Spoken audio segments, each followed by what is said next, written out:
भाडेकरू घर सोडायला तयार नाही आणि भाडेकरू घर सोडायला तयार नसताना तो घरातून सामान पण बाहेर काढायला तयार नाही किंवा आपल्या ताब्यात पण द्यायला तयार नाही. काय कराल अशा वेळेस? नेहमी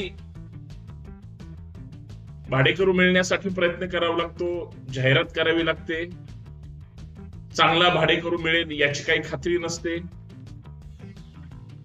मुलं ठेवायची असतात, परंतु फॅमिली ठेवावी लागते, सोसायटीचे किंवा वेगळ्या लोकांचे वेगळे नियम असतात.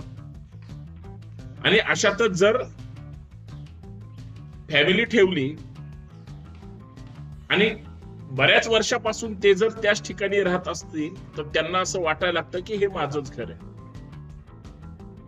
आणि माझंच घर आहे अशा आविर्भावामध्ये कधी ते भाडं द्यायला तयार नसतात, भाडं देत असतील तर ते घर सोडायला तयार नसतात. नेहमी घरमालक हा भाडेकरूवर विश्वास ठेवतो. भाडेकरू नेहमी आमची परिस्थिती नाही किंवा आम्ही एवढं भाडं देऊ शकत नाही गायावाया करतात. त्यांची ती एक चाल असते. आणि भाडेकरूला एकदा लक्षात आलं की आपला घर मालक हा साधा भोळा आहे, मग त्याचा गैरफायदा घ्यायला सुरू होते. आणि ज्यावेळेस घर मालक म्हणून तुम्हाला ज्यावेळेस लक्षात येतं की हा आपल्याला फसवतोय, आपण भाडेकरू बदलला पाहिजे, परंतु वारंवार सांगून सुद्धा, सूचना देऊन सुद्धा भाडेकरू घरातून निघत नाही. मग काय करायला अशा वेळेस? काही महत्वाच्या गोष्टी आहेत, जर त्या तुम्ही केल्या तर भाडेकरू निघू शकतो. परंतु काही अशा सुद्धा गोष्टी आहेत की त्या जर त्याच्या वैयक्तिक स्वातंत्र्यावर गदा आणण्याचा प्रयत्न जर तुम्ही केला तर मात्र तुम्हाला त्या ठिकाणी कायदेशीर शिक्षेला सामोरं जावं लागतं. भाडेकरूला घराच्या बाहेर काढायचंय, भाडं मागायला गेलं किंवा घर सोडायला गेलं की कधीही भाडेकरू त्याच्या बायकोला पुढे करतो. आणि एखादी महिला ज्यावेळेस भांडायला समोर येते त्यावेळेस मालकाचा सुद्धा नाविलाज होतो आणि तो हतबल होतो. आणि अशा वेळेस ज्यावेळेस घर खाली करायचं असतं, मग घर मालक काय करतो? ज्या काही महत्वाच्या गोष्टी आहेत त्या केल्यामुळं घर मालक सुद्धा अडचणीत येतो. आणि कशा पद्धतीने घर खाली केलं पाहिजे, कायदेशीर कुठल्या बाबी आहेत, या संपूर्ण गोष्टीची आपण या व्हिडिओमध्ये चर्चा करणार आहोत. सर्वांना नमस्कार, जय शिवराय. मी संतोष शिंदे. लॉ इन मराठी या आपल्या सामाजिक विचारपीठावर आपल्या सर्वांचं मनपूर्वक हार्दिक स्वागत. विनंती एवढीच आहे, व्हिडिओ शेवटपर्यंत पहा, व्हिडिओ जास्तीत जास्त शेअर करा, सगळ्यात महत्वाचं व्हिडिओ लाईक करा, कमेंट करायला विसरू नका आणि चॅनल सबस्क्राईब करा. भाडेकरू हा डोकेदुखीचा सुद्धा भाग होऊ शकतो. आणि भाडेकरूला जर काढायचं असेल, घरमालक नेहमी जे त्याच्या हातातले मुद्दे असतात ते म्हणजे त्याचं पाणी बंद करणे किंवा त्याला येण्या जाण्याच्या रस्त्यामध्ये अडथळा निर्माण करणे किंवा त्याची लाईट कट करणे, वीज बिल न भरणे, जेणेकरून त्या कुटुंबाला त्रास होईल आणि त्या भाडेकरू नावाच्या कुटुंबाला त्या ठिकाणी त्रास झाल्यानंतर तो घर सोडेल. कारण बऱ्याच घरमालकांमध्ये हिंमत नसते, म्हणजे अरेरावीची भाषा असेल, भांडणं असतील किंवा विनाकारण हातघाईला येऊन हे प्रश्न सुटत नाही. आणि भाडेकरूला हे नक्की माहित असतं की आपला जो घर मालक आहे याने कितीही त्रास दिला तरी आपण घर सोडायचं नाही, ताबा मारला जातो. आणि एखाद्याच्या प्रॉपर्टीवर ताबा मारणं हे हुकुमशाहीचं लक्षण नसतं, परंतु तुम्ही घरमालक म्हणून त्याला घरातून बाहेर काढण्यासाठी तुम्हाला कायदेशीर गोष्टीचाच अवलंब करावा लागतो.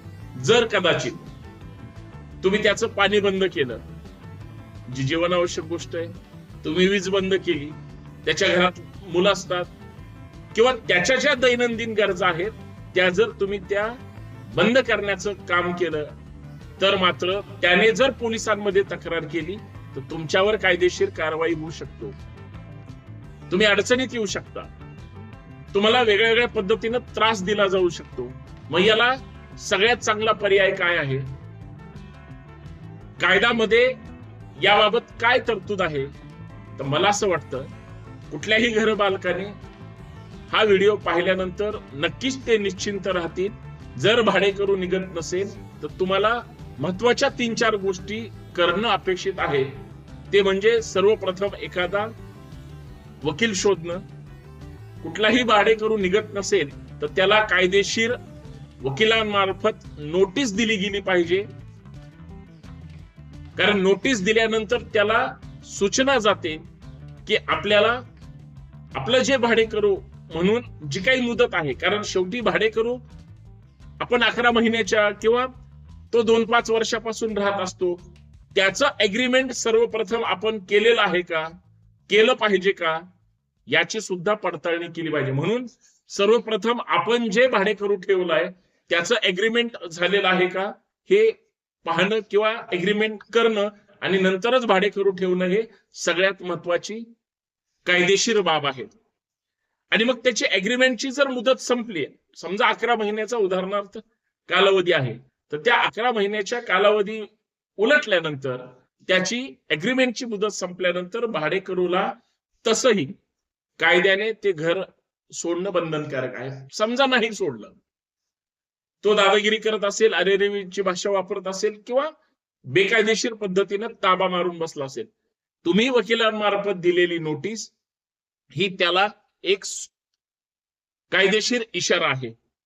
पण त्या कायदेशीर नोटिसीमध्ये तुम्ही दुसरा महत्वाचा मुद्दा आहे, तो म्हणजे त्याला एक टाइम पिरियड दिला पाहिजे.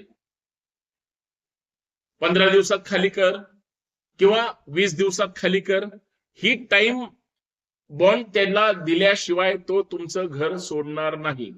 सगळ्यात महत्वाची गोष्ट, ज्यावेळेस तुम्ही वेळेची किंवा अर्थात दिवसाची त्याला मर्यादा दिल्यानंतर त्या दरम्यानच्या काळामध्ये तुम्ही भाडेकरूकडून कुठलंही भाडं घेतलं गेलं नाही पाहिजे. कारण भाडेकरूला जर माहित झालं की तुम्ही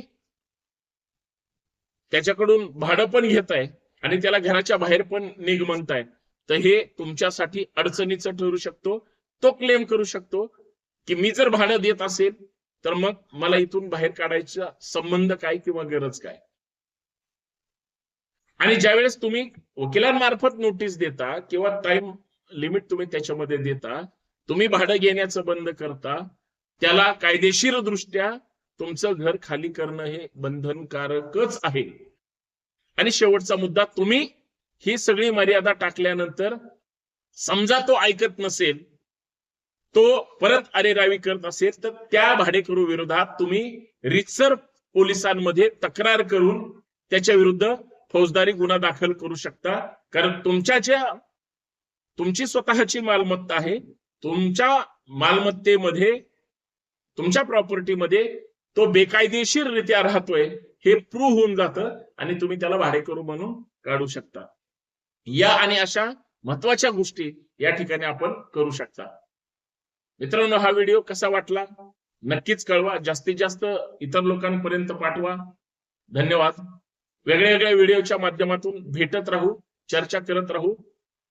चॅनल सबस्क्राईब करा आणि कमेंट करायला विसरू नका. धन्यवाद.